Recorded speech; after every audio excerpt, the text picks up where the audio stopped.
BC రిజర్వేషన్ల విషయంలో కాంగ్రెస్ ప్రభుత్వం అనుసరించిన వైఖరి చూస్తుంటే కాసెగడ్డి కావడి గుర్తుకొస్తున్నది. కావడి ద్వారా బరువు మోస్తున్న తండ్రిని చిన్నపిల్లలు కాసెగడ్డితో తయారు చేసిన కావడితో నీళ్లు మోస్తున్నట్లుగా నటిస్తారు. ఆ కావడితో పిల్లలు చేసే పనితో ఎలాంటి ప్రయోజనం ఉండబోదు. తండ్రి భారం ఏమాత్రం దిగిపోదు.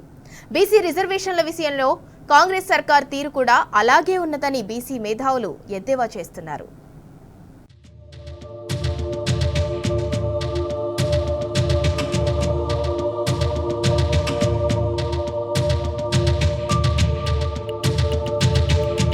బీసీలకు 42% రిజర్వేషన్లను అమలు చేయాలనే చిత్తశుద్ధి కాంగ్రెస్ ప్రభుత్వానికి ఉన్నట్టు కనిపించడం లేదని బీసీ మేధావులు ఆవేదన వ్యక్తం చేస్తున్నారు. ఇంటింటి సర్వే మొదలు కమిషన్ల నియామకం, నివేదికలు, ప్రస్తుతం చట్టం రూపకల్పన తీరును చూస్తే ఇలాంటి అభిప్రాయమే కలుగుతున్నదని చెబుతున్నారు.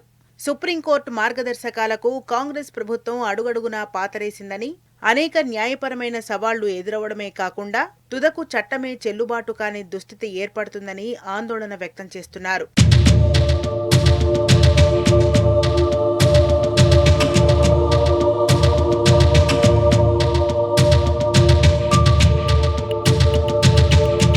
బీసీ రిజర్వేషన్ల స్థిరీకరణ, ఇంటింటి సర్వేపై రేవంత్ సర్కార్ ఆది నుంచి ఇష్టానుసారంగా వ్యవహరిస్తున్నది. పేరుకు ఇంటింటి సర్వే అని చెప్పినా రాష్ట్ర వ్యాప్తంగా జనాభా గణనని నిర్వహించింది. గణాంకాల సేకరణ చట్టం 2008 ప్రకారం సర్వే నిర్వహించాలంటే కొన్ని నిబంధనలను పాటించాల్సి ఉంటుంది. కానీ అవేమీ పాటించకుండా రాష్ట్ర ప్రభుత్వం సర్వే బాధ్యతలను ప్రత్యేక కమిషన్కు కాకుండా ప్లానింగ్ డిపార్ట్మెంటుకు అప్పగించింది. ఈ మేరకు జీవో 18ని విడుదల చేసిన ప్రభుత్వం అందులో స్పష్టమైన వివరాలు పేర్కొనలేదు. తెలంగాణ రాష్ట్ర వ్యాప్తంగా సమగ్ర ఇంటింటి సర్వే అని మాత్రమే పేర్కొన్నది. ఎందుకోసం చేస్తున్నారో పేర్కొనలేదు. కేబినెట్ ఆపై అసెంబ్లీలో చేసిన తీర్మానాలను మాత్రమే రెఫరెన్స్ ఇచ్చింది. కానీ సమగ్ర ఇంటింటి సర్వే కోసం బీసీ సంక్షేమ శాఖ మార్చి నెలలో జారీ చేసిన జీవో 26ను ఎక్కడా రెఫర్ చేయలేదు. సుప్రీంకోర్టు మార్గదర్శకాలకు విరుద్ధంగా బీసీ కమిషన్కు బీసీ రాజకీయ రిజర్వేషన్ల స్థిరీకరణ బాధ్యతలను అప్పగించింది. ఆ తర్వాత హైకోర్టు స్పష్టమైన ఆదేశాలిచ్చి అక్షింతలు వేశాక నిబంధనల మేరకు డెడికేటెడ్ కమిషన్ను ప్రభుత్వం ఏర్పాటు చేసింది. ఇదంతా ప్రభుత్వం చిత్తశుద్ధి లేమికి నిదర్శనమని బీసీ మేధావులు ఆరోపిస్తున్నారు.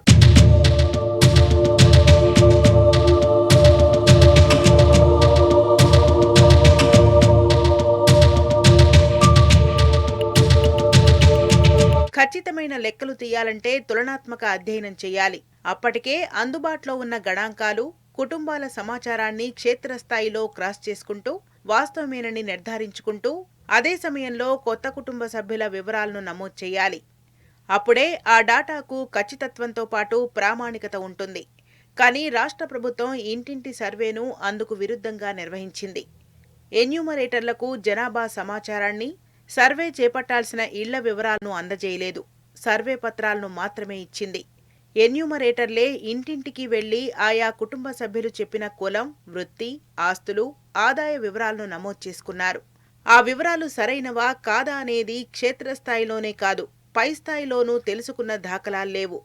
పూర్తిగా గృహ యజమానులు ఇచ్చే సమాచారం మీదనే ఆధారపడి వివరాలు సేకరించారు. ఆ తరువాత ప్రభుత్వం సర్వే నివేదికను ప్రకటించింది.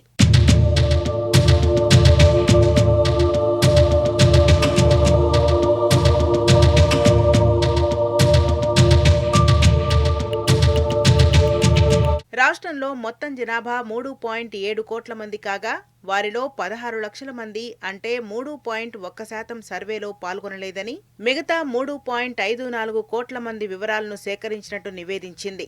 అందులో బీసీలు 46.25%, ముస్లిం బీసీలు 10.05%, ఓసీలు 15.79%, ఎస్టీలు 10.45% ఉన్నట్టు నిర్ధారించింది. కానీ పట్టణ జనాభా, గ్రామీణ జనాభా, వృద్ధులు, యువకులు, విద్యార్థులు, దివ్యాంగులు ఇలా కేటగిరీల వారీగా వివరాలను స్థూలంగానైనా ప్రకటించలేదు. జిల్లాల వారీగా కూడా గణాంకాలను వెల్లడించలేదు. కేవలం రాష్ట్ర వ్యాప్తంగా ఉన్న గణాంకాలే వెల్లడించి అసెంబ్లీలో తీర్మానం చేసింది. సర్వే గణాంకాలన్నీ అసంబద్ధంగా ఉన్నాయని, సాధికారత లేకుండా పోయిందని బీసీ మేధావులు, సామాజికవేత్తలు ఆరోపించారు. విమర్శలు రావడంతో ప్రభుత్వం రీసర్వే నిర్వహించి మరో 24,000 కుటుంబాల వివరాలు సేకరించింది. ఇప్పటికీ కులాలు, ఉపకులాల వారీగా జనాభా లెక్కలను ప్రకటించలేదు. కేవలం స్థూలంగా SC, ST, BC, OC, minority వర్గాల గణాంకాలనే బయటపెట్టింది. ఇదంతా చూస్తుంటే ప్రభుత్వానికి చట్టం చేసి చేతులు దులుపుకోవాలనే ఆసక్తి తప్ప మరేమీ లేదని బీసీ నేతలు మండిపడుతున్నారు.